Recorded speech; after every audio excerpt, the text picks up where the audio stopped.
É muito interessante, pessoal. Uma relação muito bonita de parceria e mais bonita ainda por estar na mesma profissão e ao mesmo tempo por seguir caminhos diferentes. Igual você estava falando, a questão de fraquezas e forças é muito uma questão de perfil também, né? É. Cada um tem o seu perfil, tem aquele seu potencial para ir para uma área mais específica. E eu gostaria de falar de um ponto, Walter, que você citou, da questão de na adolescência, muito cedo, tá na rádio e hoje, ainda dentro da zootecnia, tá num lado diferente, que é o lado da comunicação, do MFcast. E eu queria que você contasse pra gente um pouco dessa experiência. Eu tava até escutando um pouco, escutei inclusive o episódio com o seu irmão. Você tem uma visão de vida muito interessante, muito inspiradora, digamos assim, um jeito Obrigado. bonito mesmo de ver a vida. E eu queria que você falasse um pouco mais sobre essa experiência de ser comunicador, de estar conduzindo aí, enquanto apresentador, esse podcast.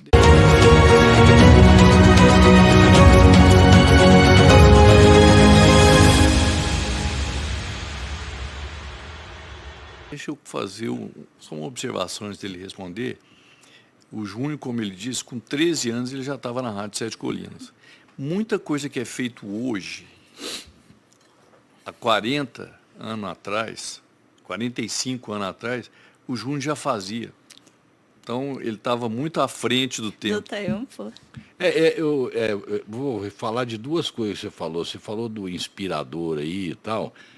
Eu sempre vejo, e hoje a dedução é muito óbvia, mas muitas vezes o óbvio não é dito e não é vivenciado porque é muito óbvio. Então ele passa batido. Então, a gente, quando se torna, você vai ficando mais velho, você reflete mais sobre a vida, cria suas teorias a respeito da vida. Hoje eu gosto de ler muito sobre filosofia para entender como os outros gostariam de entender o que se entende hoje, né?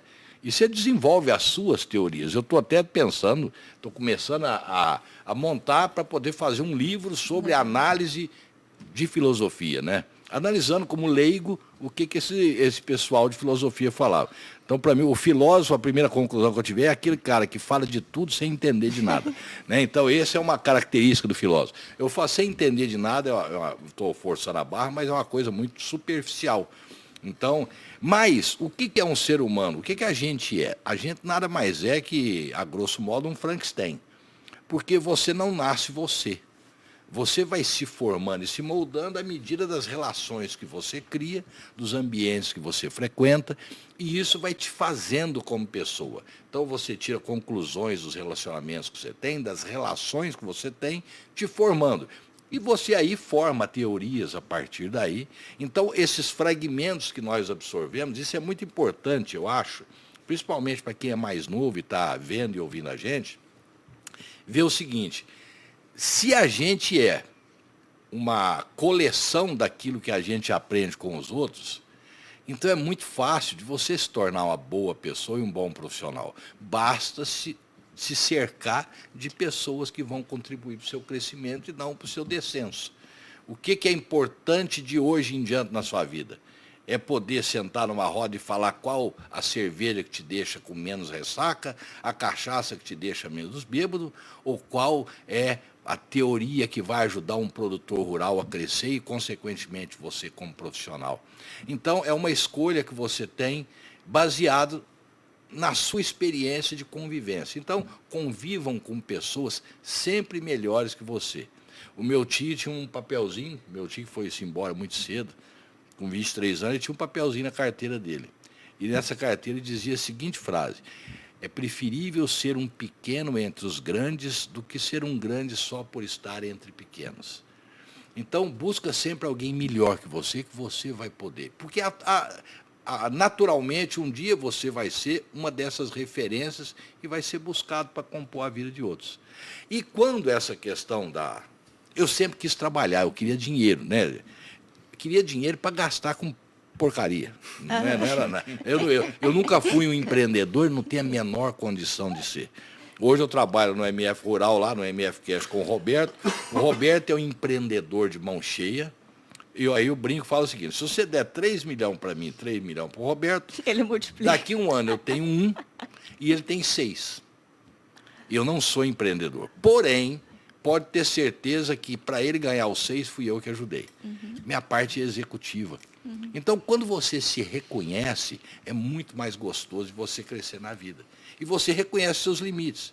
E tem outra coisa que muita gente fala, o cara chega para o filho, você pode ser o que você quiser. Não. Você nunca vai poder ser o que você quiser. Você pode ser aquilo que a sua aptidão natural for melhor para você. Você pode sim ser melhor naquilo que você escolheu para ser.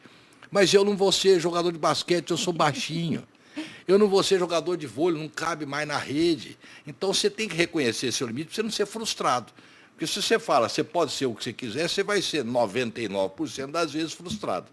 Então, quando eu fui para a comunicação, eu cheguei para minha mãe, vou vender picolé. Não, eu quero carrinho de picolé porque eu ganho dinheiro. Aí minha mãe já pegou, tal, e tinha um conhecido nosso, o Olavo Sabino de Freitas, que era diretor, então, da Rádio Sete Colinas, me arranjou lá. Naquela época era rádio escuta. Eu botava um fone no ouvido e escutando as rádios. Era rádio Globo, Tupi, Guaíba e Gaúcha. Para ouvir e digitar não existia, né? Embora fosse coisa digitar aqui, mas era máquina de escrever. Então eu escrevia para o jornal das 11 horas da noite. Então eu ficava ali escutando aquilo. O rádio estava indo, era ondas curtas. Você nem imagina. É claro, não existia FM nessa época. FM não existia, não. Aí eu ficava lá escutando aquele negócio e no auge da notícia fazia... Ferrou tudo. Aí o Olavo Sabino, muito experiente, calma, nós vamos deduzir. Aí você deduzia o que ele falou ali no meio. E tocava aquilo.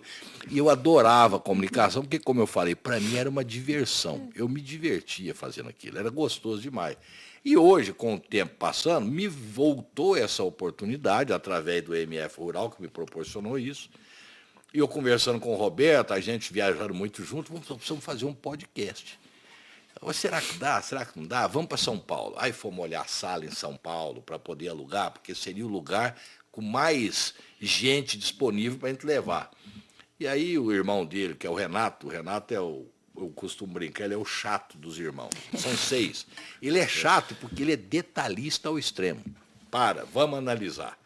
E graças a ele, nós temos hoje um podcast que é muito bem conceituado, que o Renato é o chato. Se dependesse de mim e do Roberto, ia ser um fracasso, um fiasco. E aí o Renato, não, com aqueles detalhismos todos, e nós demos muita sorte. Logo no primeiro episódio, o primeiro corte deu 1 milhão de visualização. E de maneira orgânica, nós nunca impulsionamos nenhuma publicação. E foi orgânico. Então, por ser orgânico, a coisa cresceu muito rápido. Então, e eu nem participei do primeiro, porque a minha sogra tinha sofrido um acidente aqui em Uberaba e eu tive que vir de última hora.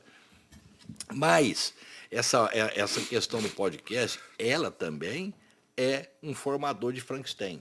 Você vê muito, aprende muito com as pessoas e forma mais uma vez. A gente está sempre transformando e formando, né, baseado nas coisas que a gente vê. É muito gostoso. Então, hoje, eu me divirto muito mais fazendo isso que eu faço e que altera a vida de muita gente, influi na vida de muita gente hoje nos agradece nas feiras. Olha, mudei minha vida por causa de vocês, eu assisti o episódio tal, isso aí mudou minha vida profissional. Aí, outro dia chegou um menino para mim, eu vou fazer zootecnia por causa do senhor. Eu falei, que beleza. Vai na Pazu, né? Isso. Pode fazer, mas não me chama de senhor, não, pelo amor de Deus, né? Mas é muito legal. Eu me estendi um pouco, mas para poder contextualizar e poder justificar tudo isso. Então, trabalhar com comunicação é muito gostoso, desde que você trabalhe com responsabilidade, né?